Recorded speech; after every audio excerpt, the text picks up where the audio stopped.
Drake Maye just led his team to the Super Bowl, nearly won the MVP award, and still got torn apart by the media the morning after. So how does that same quarterback end up ranked number 4 in the entire league? Let's talk about Drake Maye. Because over the last 48 hours, a specific number has been making rounds across Patriots fan pages, NFL Reddit threads, and New England sports radio. That number is 4. Number 4. As in, Nick Shook of NFL.com sat down, evaluated every single quarterback who started a game in the 2025 season, all 63 of them, and when he was done, Drake Maye landed at number 4 on the list. Now, before you start ordering championship merch, let's slow down and actually read what that ranking says and what it does not say. Because there is a real story here, one that is genuinely exciting for Patriots fans, but it requires some honesty to tell it properly. First, the context. Nick Shook has been running his QB index column at NFL.com throughout the entire 2025 season, updating his rankings week by week based on performance, consistency, and how quarterbacks affect their teams. When the regular season wrapped up, he produced a final comprehensive list covering every quarterback who took a snap under center. Matthew Stafford came in at number 1, Josh Allen at number 2, Dak Prescott at number 3, and then there is Drake Maye at number 4, ahead of Lamar Jackson, Patrick Mahomes, Justin Herbert, and every other quarterback in the league. To understand how big of a deal that is, consider the company Maye finished above. Lamar Jackson is a 2-time MVP. Patrick Mahomes has 4 Super Bowl appearances. These are quarterbacks who have been the standard by which every young player in the league has been measured for years. And after just his second NFL season, Drake Maye sits above all of them in this final ranking. So what did Maye actually do in 2025 to earn that spot? He was extraordinary during the regular season. He finished with 3,752 passing yards, 26 touchdown passes, and added 348 yards and 9 touchdowns on the ground. His completion percentage sat at 60.2%, which in isolation looks modest until you factor in the volume of downfield attempts he was making on a weekly basis.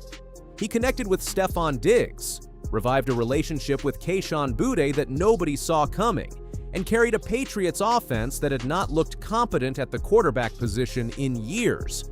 Shook himself described Maye as a rare concoction, someone who blends efficiency, accuracy, improvisational ability, scrambling threat, and the willingness to attack defenses downfield all at once. He called it nearly perfect. That is not a phrase Shook uses lightly, especially for a 23-year-old in only his second season in the league. The Patriots won their division, reached the Super Bowl, and Maye finished 1 vote away from winning the MVP award. 1 vote. He was that close to being named the most valuable player in the entire NFL. That is the version of this story that makes you want to stand up and cheer, but here is the part of the story that matters just as much, and that a lot of the coverage around this ranking has conveniently glossed over. Maye did not play well in the postseason. Shook said it himself in his write-up for the final rankings. He wrote that Maye nearly won the MVP, but did not look the part in the postseason, that he struggled with turnovers all the way through Super Bowl 60, that his youth was painfully evident in the biggest game of his career.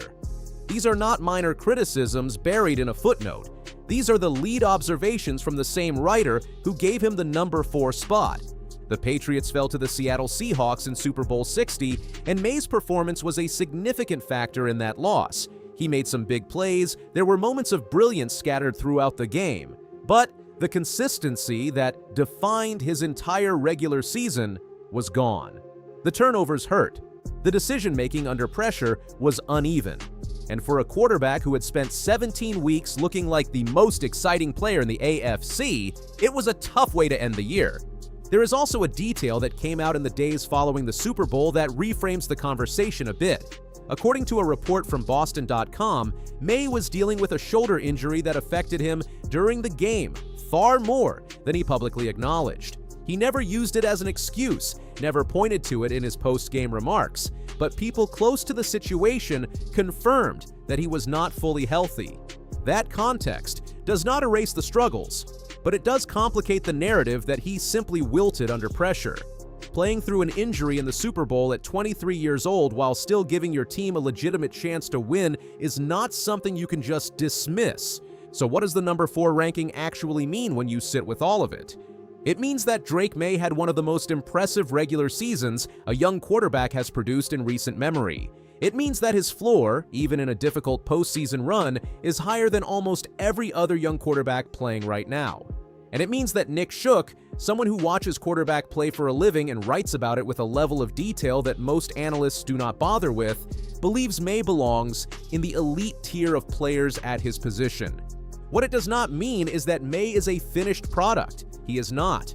The postseason showed real gaps. There are moments where his youth shows, where the experience deficit between him and someone like Stafford or Allen becomes visible in real time.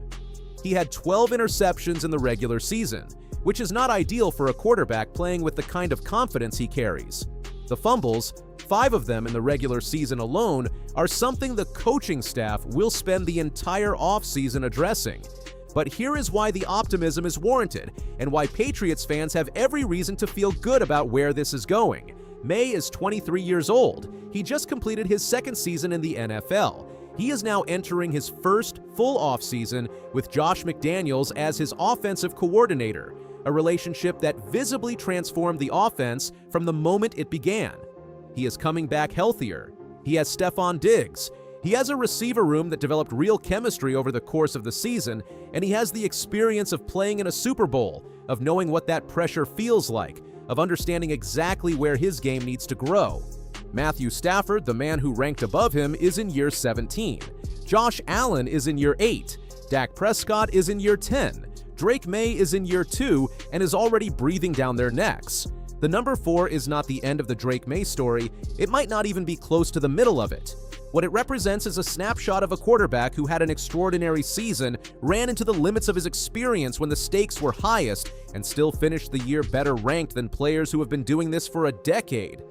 The real measure of what Maye becomes will come next season. Can he carry that regular season form into January? Can he manage a game when the defense takes away what he wants? Can he protect the ball when teams scheme specifically to take it from him? Those are the questions that the 2025 season raised, and they are the questions the 2026 season will start to answer. For now, what we know is this. Nick Shook watched every quarterback in the NFL play this season, weighed everything he saw, and decided Drake Maye was the 4th best quarterback in the league. That is not a participation trophy. That is not a consolation prize for a team that lost the Super Bowl. That is a serious evaluation from a serious analyst, and it says that the New England Patriots have a quarterback worth building around for the next decade. The ranking is real. The ceiling is real. And so is the work that still needs to be done. Drake Maye at number 4. Remember where this started, because this number is only going to move in one direction.